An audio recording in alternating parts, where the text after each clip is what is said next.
नमस्कार, TMC news TV में आपका स्वागत है। 29 दिसंबर की तारीख वैश्विक वित्तीय इतिहास में दर्ज होने जा रही है। बैंक ऑफ जापान (बीओजे) ब्याज दरें बढ़ाकर उन्हें 3 दशक के उच्चतम स्तर पर ले जाने वाला है। दशकों तक लगभग शून्य ब्याज दरों के आदी रहे जापान के लिए ये एक क्रांतिकारी बदलाव है। गवर्नर काजुओ उएदा की ये नीति न केवल जापान बल्कि दुनिया भर के उन बाजारों को हिलाने वाली है जो जापान से मिलने वाले सस्ते पैसे के भरोसे चल रहे थे। जापान में पिछले 4 सालों से मुद्रास्फीति 2% के लक्ष्य से ऊपर बनी हुई है। खाद्य कीमतों में भारी उछाल आया है।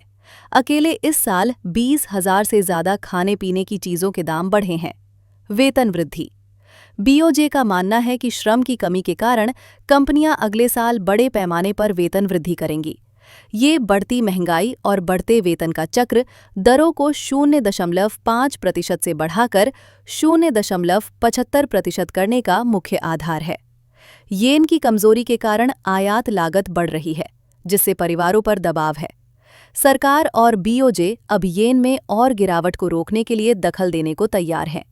कैरी ट्रेड क्या है? सरल शब्दों में, निवेशक जापान से कम ब्याज पर पैसा उधार लेते हैं और उसे भारत या अमेरिका जैसे बाजारों में निवेश करते हैं, जहां रिटर्न ज्यादा मिलता है। जैसे ही जापान में दरें बढ़ेंगी और येन मजबूत होगा, निवेशक ये पैसा वापस जापान ले जाएंगे। इसे कैरी ट्रेड अनवाइंडिंग कहते हैं। इससे वैश्विक बाजारों में भारी उथल-पुथल हो सकती है, डॉलर कमजोर पड़ सकता है और विदेशी वित्तीय केंद्रों से लिक्विडिटी कम हो सकती है।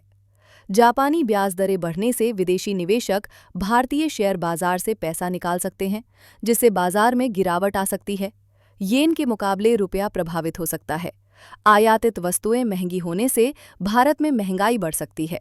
एक मजबूत येन और बदलती विनिमय दर भारतीय निर्यातकों के लिए कुछ क्षेत्रों में अवसर पैदा कर सकती है। हालांकि ये एक जटिल संतुलन है।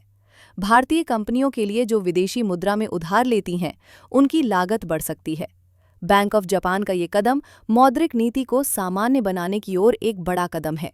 विश्लेषकों का मानना है कि बीओजे भविष्य में दरों को 1% से 2.5% की सीमा तक ले जा सकता है। निवेशकों को 29 दिसंबर की बैठक के बाद गवर्नर उएदा की प्रेस कॉन्फ्रेंस पर नजर रखनी होगी, क्योंकि उनके भविष्य के संकेत ही 2026 के मार्केट सेंटीमेंट को तय करेंगे। क्या आपको लगता है कि जापानी रेट हाइक भारतीय शेयर बाजार में बड़ी गिरावट लाएगा? हमें कमेंट्स में अपनी राय बताएं।